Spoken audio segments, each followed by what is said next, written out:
마가복음 16장 9절에서 14절까지 말씀입니다.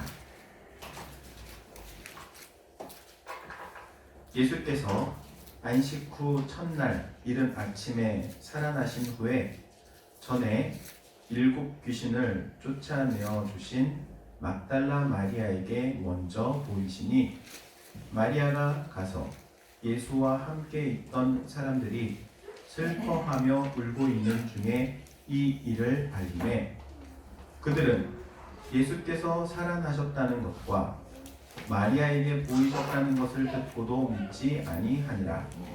그 후에 그들 중 2 사람이 걸어서 시골로 갈 때에 예수께서 다른 모양으로 그들에게 나타나시니 2 사람이 가서 남은 제자들에게 알렸으되 역시 믿지 아니하니라. 그 후에 11 제자가 음식 먹을 때에 예수께서 그들에게 나타나사 그들의 믿음 없는 것과 마음이 완악한 것을 꾸짖으시니 이는 자기가 살아난 것을 본 자들의 말을 믿지 아니함일러라. 아멘. 이것은 우리 주님의 말씀입니다. 여러분, 예수님 부활하셨습니다. 예수님께서 부활하신 이 부활의 사건, 오늘 많은 교회들이 부활절 예배로 감사 예배를 드립니다. 연합 예배도 드리는 그러한 것도 있겠죠. 그런데 이 부활절을 바라보는 사람들의 시야, 사람들의 생각은 3 가지로 크게 분류됩니다. 첫 번째는 부활을 완전히 부인하는 사람들이죠. 아니 어떻게 죽은 사람이 다시 살아날 수 있느냐, 부활이라는 거 말도 안 된다, 상식적으로 생각해봐라, 이게 말이 되는 소리냐, 이렇게 부인하는 사람들이죠. 그러면서도 그들은 자신의 부모, 형제가 돌아가시면 이제는 좋은 곳으로 가서 평안히 쉴 거다, 이런 말을 합니다. 어떻게 보면은 좀 말도 안 되는 이야기죠. 부활에 대해서 2 번째로 의심하는 사람들이 있습니다. 부활에 대하여 의심하는 사람들. 부활 소식을 들은 도마와 같이 내가 그 못자국에 손을 넣어보지 않고는 도무지 믿지 못하겠다라고 말했던 사람들이죠. 이런 사람들은 형식적으로 부활을 완전히 믿지 않는 것은 아닙니다. 그런데 부인하는 사람과는 좀 구별되죠. 완전히 부인하지도 않고 또 완전히 믿지도 않고 중간에 걸쳐 있는 모습을 보여줍니다. 바로 이 도마와 같이요. 보고서야 믿겠다는 이 믿음, 세상 미련도 끊지 못하고 하나님도 버리지 못하고 둘 사이에 계속 갈팡질팡하는 그러한 신앙의 모습인 것이죠. 마지막 3 번째로는 진정으로 부활을 믿고 살아가는 사람들입니다. 부활에 관한 성경 말씀을 찾아보면 일일이 다 열거할 수 없을 정도로 정말 많은 기록이 남겨져 있습니다. 모두 다 언급할 수 없습니다. 이러한 부활에 대한 말씀을 읽고 그리고 듣고 그것을 온전히 믿는 것이죠. 이 부활을 믿는 사람들의 가장 큰 특징이 있다면 바로 현재의 고난을 참아낸다는 것이죠. 인내라는 큰 특징을 가지고 있습니다. 왜 그렇습니까? 나중에 생명의 부활로 나올 것을 믿기 때문인 것이죠. 이 땅에서의 삶이 다가 아니라는 사실을 알기에 그 부활을 바라보고 살아가는 것이죠.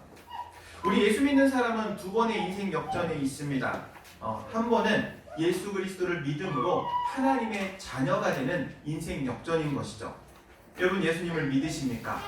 그러면 일단은 한 번의 인생 역전을 이루신 겁니다. 하나님의 자녀가 되어서 이제는 천국 백성이 되어서 언제 죽어도 하나님의 나라에 들어가게 되는 것. 여러분, 이 한 가지 사실을 잊지 마시기 바랍니다. 하나님의 자녀로서의 삶을 살아갈 수 있는 것, 이것만큼 큰 복이 없는 줄로 믿습니다.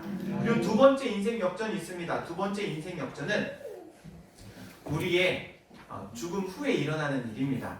아니, 죽음 후에 일어날지 혹은 그 전에 일어날지 정확하게 모릅니다. 예수님께서 언제 오실지는 모르지만 예수님께서 다시 오시겠다고 말씀하셨는데 그 다시 오실 날 이루어질 일이기 때문에 그렇죠. 예수님께서 오시는 그날 어떤 사건이 일어나냐면 모든 먼저 죽었던 성도들이 다 부활하게 되고 지금 이 땅 가운데 살아있는 사람은 부활체로 변화하게 됩니다. 이것을 생명의 부활이라고 말합니다. 두 번째, 인생 역전인 것이죠. 사랑하는 우리 당일교회 성도 여러분, 가족 여러분, 예수 그리스도를 믿는 데에는 이러한 인생 역전이 있음을 기억하시기 바랍니다. 로또 1등이 되는 것만이 인생 역전이 아닙니다. 예수를 믿는 것이 진정한 인생 역전인 것이죠. 세상 사람들은 예수님을 4대 성인 중에 한 사람이다 이렇게 말합니다. 4대 성인 중에 한 사람이다. 그리고 그 예수님의 가르쳐 주신 가르침 중에 최고의 가르침, 무엇을 말하냐면 첫 번째로 꼽는 가르침은 이것이죠. 내 이웃을 네 몸과 같이 사랑하라. 이것을 예수님이 가르쳐 주신 가르치심 중에 최고의 가르침으로 꼽습니다. 그런데 그거 아십니까? 성경 복음서 4권의 복음서를 자세히 살펴보면은 예수님께서 서로 사랑하라 혹은 내 이웃을 내 몸과 같이 사랑하라 라고 말씀하신 구절이 각 복음서에 딱 한 구절씩밖에 없습니다. 그러면 성경에 총 몇 구절 나와 있을까요? 4구절 나와 있습니다. 그런데 예수님께서 가르치신 제자들에게 알려주시고 말씀하신 것들 가운데 무려 각 복음서에 4차례 이상 5차례까지도 반복해서 말씀하시는 가르침이 있는데 그게 뭐냐면 예수님 자신이 죽임을 당한 후에 다시 3일 만에 부활하실 것을 말씀하십니다. 누가복음 9장 22절 말씀 이렇게 말씀하십니다. 이르시되 인자가 많은 고난을 받고 장로들과 대제사장들과 서기관들에게 버림받아 죽임을 당하고 제3일에 살아나야 하리라. 제자들에게 다시 부활하실 것을 가르치십니다. 반복해서 여러 번 나오죠. 여러분, 이 말이 사실이라면 혹은 이 사실이 미친 소리라면 한번 생각해 봐야 합니다. 둘 중에 하나를 놓고 만약에 그 예수님께서 하신 말씀이 미친 소리라면 예수님은 4대 성인 중에 한 명으로 추앙하면 안 되는 것입니다. 그렇잖아요. 내가 죽었다 살아나리라 라고 말씀하셨는데 그 사실이 그 말씀이 미친 소리라면 예수님을 4대 성인 중에 한 명으로 올려놓으면 안 된다는 거죠. 그렇다면 예수님께서 하신 말씀이 진실이다 라면 예수님의 부활에 대한 사건을 우리는 부인할 수 없다는 것이죠. 여러분, 예수님은 부활하셨습니다. 이 부활하신 것은 그냥 이야기가 아닙니다. 역사적인 사실입니다. 첫 번째 증거는 예수님을 따랐던 제자들의 변화에서 볼 수 있습니다. 오늘 우리가 같이 읽었던 말씀 가운데 보면은 재미있는 구절이 등장합니다. 11절부터 등장하는데 11절에 이렇게 말합니다. 그들은 예수께서 살아나셨다는 것과 마리아에게 보이셨다는 것을 듣고도 믿지 아니하니라. 그러니까 제자들은 예수님의 부활을 믿었다 안 믿었다? 안 믿었다는 거예요. 마리아가 와가지고 예수님 부활하셨어요 말을 하는데 믿지 않습니다. 13절에도 두 사람이 가서 남은 제자들에게 엠마오로 가던 두 제자죠. 두 제자가 예수님을 엠마오 도상에서 만나고 돌아옵니다. 그리고 그 사실을 다른 제자들에게 알려줍니다. 말합니다. 그런데도 그 제자들의 반응 뭐라고 합니까? 역시 믿지 아니하니라. 예수님의 부활을 믿지 않는 겁니다. 14절에 결국에는 예수님께서 그들 가운데 직접 오시죠. 그리고 그들을 꾸짖으십니다. 혼내시는 건데 무엇 때문에 혼내시는가 하면은 그들이 믿지 않는 것을 가지고 꾸짖으시는 것이죠. 도마가 이런 고백을 합니다. 도마가 나의 손을 예수님의 못자국에 그리고 옆구리의 창자국에 넣어보지 않고는 도무지 믿지 못하겠노라. 그런데 부활하신 예수님을 만나고 이런 고백을 합니다. 나의 주, 나의 하나님이시여. 제자들이 부활하신 예수님을 만남으로 변화되었습니다. 그래서 복음이 오히려 로마 제국을 변화시키게 된 것이죠. 제자들의 변화가 바로 이 역사적인 사실이라는 뒷받침을 해줍니다. 그러면 예수님의 부활하심의 의미는 과연 무엇일까요? 예수님의 부활하심의 의미는 사망 권세를 이겼다는 겁니다. 사망 권세를 이겼다. 여러분, 제가 선창을 하면 여러분은 후창을 하시면 되는데 이렇게 하시면 됩니다. 제가 예수 권세, 그럼 여러분은 눈치가 좀 있어야 돼요.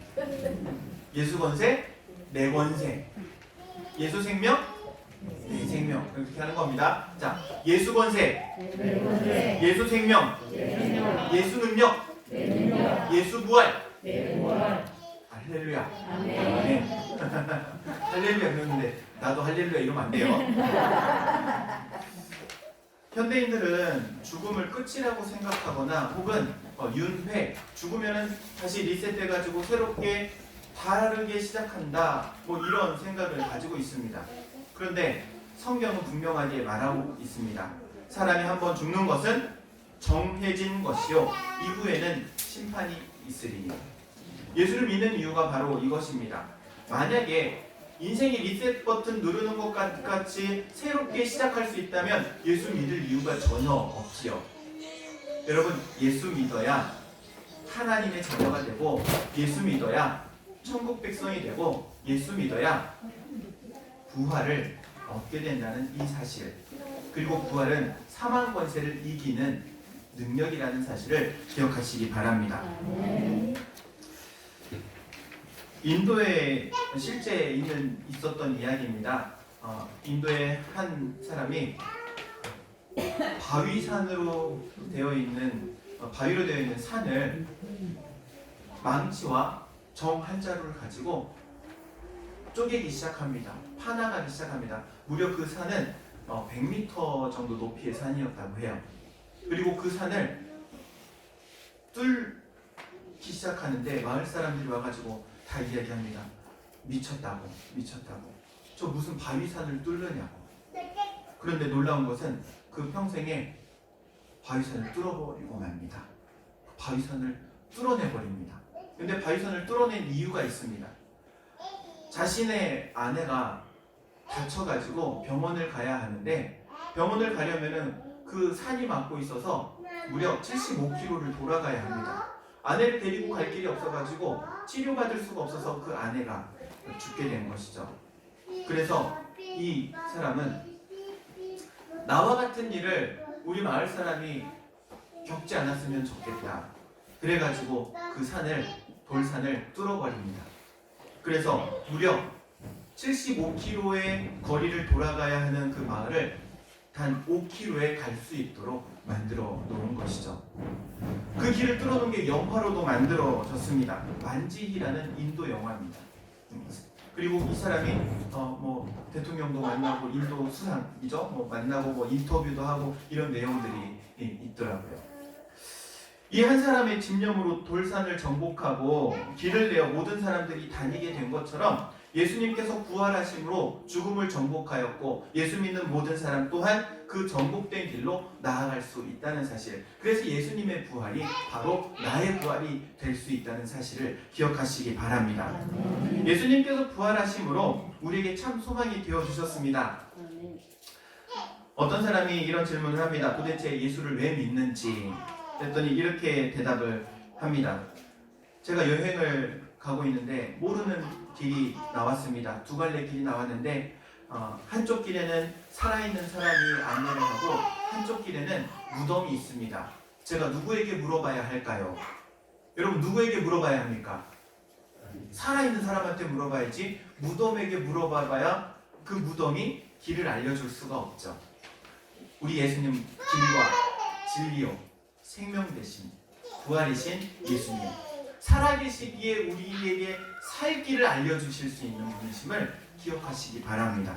그렇게 예수님은 우리에게 있어서 참 소망이 되어주십니다. 고린도전서 15장 20절 말씀은 이렇게 기록하고 있습니다. 그리스도께서 죽은 자 가운데서 다시 살아나사 잠자는 자들의 첫 열매가 되셨도다. 첫 열매가 되어주셨대요. 이 첫 열매는 구약 성경의 한 가지 의식을 나타내는 단어입니다.